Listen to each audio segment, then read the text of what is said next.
ஓம் முருகா போற்றி, கந்தா போற்றி, கடம்பா போற்றி, கதிர்வேலா போற்றி, அறுவடை வீடு கொண்ட முருகப்பெருமானே போற்றி போற்றி. நாளை நல்லதொரு திங்களில் நிச்சயமாக உனக்கான ஒரு திருப்பம் கிடைக்கும் என் செல்லமே. இந்த முருகப்பெருமான் சொல்வதை கேட்டுவிட்டு சந்தோஷமாக தூங்கு. நிச்சயமாக உனக்கானது நல்லது நடக்கும். நீ கோபுரத்தின் மீதேறி நிற்க வேண்டும் என்று ஒவ்வொரு முறையும் நீ முயற்சி செய்து கொண்டே இருக்கிறாய். ஆனால் நானோ என் பிள்ளையை கோபுரமாகவே ஆக்க முயன்று கொண்டிருக்கிறேன். நிச்சயம் ஒரு நாள் கோபுரமாக்கி அழகு பார்ப்பேன். வாழ்வில் உனக்கான தேடல் நிச்சயமாக கிடைக்கும். அதற்காக உனக்காகவே நான் உன்னுடனே துணையாக நிற்பேன். இப்போது நீ ஒரு நல்ல முடிவுக்காக காத்திருக்கிறாய், அப்படித்தானே? நிச்சயமாக நான் கூறுவது நாளை காலையில் நல்லதொரு திருப்பம் கிடைக்கும் என்றுதான் நான் சொல்கிறேன். நிச்சயமாக நான் கூறுவது உண்மையாகத்தான் நடக்கும். எல்லாமே உனக்கு நல்லதாகவும் சாதகமாகவும் நடக்கும். அப்படி அல்லது ஏதாவது பாதகமாக நடந்து முடியுமா என்றெல்லாம் பயத்துடனே தான் காத்திருக்கிறாய். நீ விரும்பிய முடிவுதான் விரைவில் நடக்கும். நீ நினைப்பது போல் நிச்சயம் உன் வாழ்க்கை மாறும். கவலையை விடுத்து நீ வாழ்க்கையில் முன்னேறி என் செல்லவே. நீ படுகின்ற கஷ்டங்கள் உன் வாழ்வை வளமாக்கும். உன் வீட்டில் இப்பொழுது சுபகாரியம் நடக்குமா என்று கவலைப்பட்டு கொண்டிருக்கிறாய். சர்வ நிச்சயமாக நிறைவேறும். ஆம் செல்லவே, இந்த முருகப்பெருமானின் ஆசையோடு நிச்சயமாக நிறைவேறும். நம்பிக்கையோடு உனக்கான இலக்கை முயற்சி செய்து கொண்டே இரு. ஏனென்றால் இது உனக்கான நேரம், காலம் இதுதான் என் செல்லமே. உன்னிடம் அகங்காரமாக நடந்து கொண்டவர்கள் யாராக இருந்தாலும் அவர்களுக்கு இந்த முருகப்பெருமான் நல்லதொரு பாடம் புகட்டுவேன். அவர்களுக்கான தவறை உணர வைப்பேன். உன்னை பயன்படுத்திவிட்டு உதாசீனம் செய்பவர்களை நான் பார்த்து கொள்கிறேன். நீ என் பிரியமான பிள்ளை. உன் மனம் கலங்கும் போதுதான் நான் உனக்கு வராமல் இருப்பேனா? அந்த தருணத்தில் தைரியமாக இரு. என் செல்ல பிள்ளையின் எதிர்காலம் பற்றி உன் மனதில் கவலை. அதற்கு நிச்சயமாக நல்லதொரு தீர்வு கிடைக்கும் என்பதை முழு மனதோடு நம்பிக்கையோடு இரு என் செல்லமே. தீர்வை தேடு, நிச்சயமாக கிடைக்கும். ஆலயத்திற்கு வர முடியாமல் தடங்களாக இருக்கிறது என்று வருத்தப்படுகிறாய். உன் பிரச்சனைகளை தீர்த்து உன்னை நிச்சயமாக என்னுடைய ஆலயத்திற்கு வர வைப்பேன் என் செல்லமே. இப்பொழுது நான் சொல்வதை கேட்டுவிட்டு நிம்மதியாக தூங்கு. ஏனென்றால் என் செல்ல பிள்ளை நிம்மதியாக தூங்கி பல நாட்கள் ஆகிறது என் செல்லமே. ஆகவே நான் சொல்வதை கேள், நிச்சயமாக நடக்கும். அதே நேரத்தில் நான் உன்னிடத்தில் பல முறை சொல்லியிருக்கிறேன். என்ன தெரியுமா? நீ பேச வேண்டிய இடத்தில் பேசாமல் இருப்பது தவறு. அவர்களாக புரிந்து கொள்வார்கள் என நீ காத்திருக்கின்றாய். ஆனால் இப்பொழுது நீ பேசினால் மட்டுமே அவர்களுக்கு புரியும் என்ற சூழ்நிலை. எனவே என் செல்ல பிள்ளையே, தயக்கத்தையும் பயத்தையும் விட்டு நீ சென்று அமைதியாக பேசி முடிவிற்கு வர முயற்சி செய். மனதில் வைத்துக்கொண்டு குழம்பிக்கொண்டே இருக்காதே. முருகா, நீங்கள் எனக்கு மாற்றம் தந்ததாக கூறுகிறீர்கள். ஆனால் பார்த்தால் எனக்கு எந்த ஒரு மாற்றமும் இல்லாதது போல் தோன்றுகிறதே என்று சொல்கிறாய். தெரிந்து கொள், நான் சொல்வதை புரிந்து கொள்.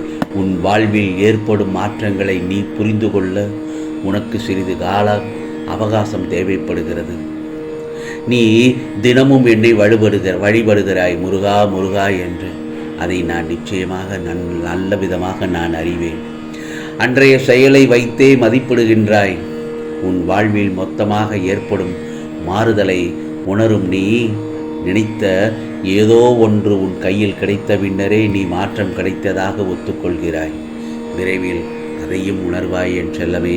ஆகவே உன் வாழ்க்கையில் நீ மிகவும் கஷ்டப்பட்டாய். இப்போது போதும். இவ்வளவு நாட்களை நீ எப்படி கழித்தாய் என்று எனக்கு தெரியும். இனி எந்த பிரச்சனையும் இல்லை.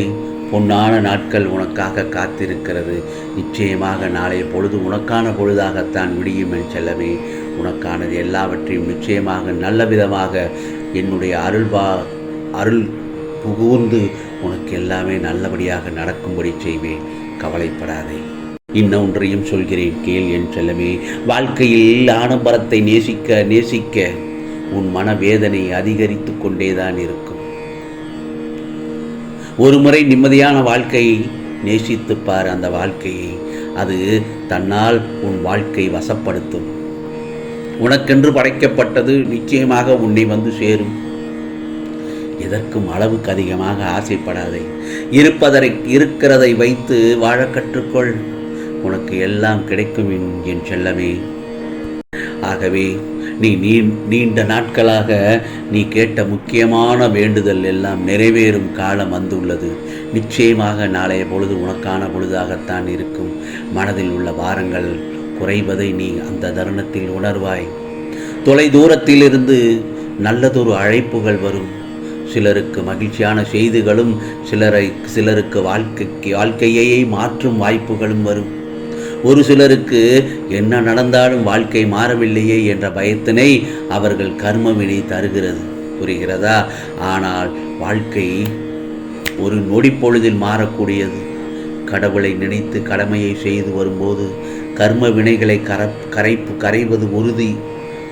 ஆம் செல்லமே, அதை கண்டு பயப்பட தேவையில்லை. ஒவ்வொருவரும் இதனை கடந்து வாழ்வில் வெற்றி பெற்றவர்கள்தான். தைரியமாக இருந்து உனது வாழ்க்கையை கடந்து செல்லமே. நிச்சயமாக எல்லாவற்றையும் நல்லபடியாக நடத்தி காட்டுவேன். ஆகவே நாளைய பொழுது உனக்கான பொழுதாகத்தான் விடியப் போகிறது. நல்ல காலம்தான் உனக்கு நடந்து கொண்டிருக்கிறது. நிச்சயமாக நாளைய பொழுது நல்ல பொழுதாகத்தான் இருக்கும். பாவ காலங்கள் முடிந்து புண்ணிய காலம் நடக்க ஆரம்பித்து உள்ளது. நீ செய்த புண்ணியத்திற்கு ஏற்ப நல்ல பலன்கள் உன் வாழ்வில் நடக்கப் போகிறது. ஆகவே மனதில் ஏற்படும் தேவையற்ற சஞ்சலங்களை கண்டுகொள்ளாமல் அவற்றையெல்லாம் விட்டுவிடு. நல்லதொரு நேர்மறை சிந்தனைகளோடும் உனக்கு என்ன வேண்டும் என்பதில் ஒரு தெளிவான முடிவோடு வாழ்க்கையை எதிர்கொள். நிச்சயமாக நல்லபடியாக நடக்கும் என் செல்லமே. ஆகவே எதுவாக இருந்தாலும் தைரியமாக முயற்சி செய். நீ நினைக்கும் எதையும் யாராலும் தடுக்க முடியாது. வாழ்க்கையில் நிச்சயமாக ஜெயிக்கத்தான் போகிறாய். மீண்டும் சொல்கிறேன், உன் வாழ்க்கையில் எது நடந்தாலும் சந்தோஷமாக இரு. உன்னை யாராலும் தோற்கடிக்க முடியாது. உடைந்து விடாதே. உறுதியாக சொல்கிறேன், இந்த முருகப்பெருமான் சொல்வதை மனதார கேள். உன் துயரம் மகிழ்ச்சியாக மாறும். ஆம் செல்லமே, உன் வாழ்வில் தீபத்தை ஏற்றிவிட்டேன். அதனால் உன் வாழ்க்கை பிரகாசமாக இருக்கும். நீ நினைப்பதெல்லாம் நடக்கும் என் செல்லமே. நான் சொல்வதை கேட்டுவிட்டாய் அல்லவா? நிம்மதியாக தூங்கு. உனக்கு நாளை நல்லதொரு திங்களில் நிச்சயமாக நல்லதொரு திருப்பம் கிடைக்கும். இது முருகப்பெருமானின் அருள்வாக்கு, சத்திய வாக்கு. உனக்கானதெல்லாம் நிச்சயமாக நல்லது நடக்கும். நல்லது மட்டுமே நடக்கும். அதுவும் நன்மையாகவே இருக்கும். ஓம் சரவண பவ. ஓம் சரவண பவ. ஓம் சரவண பவ.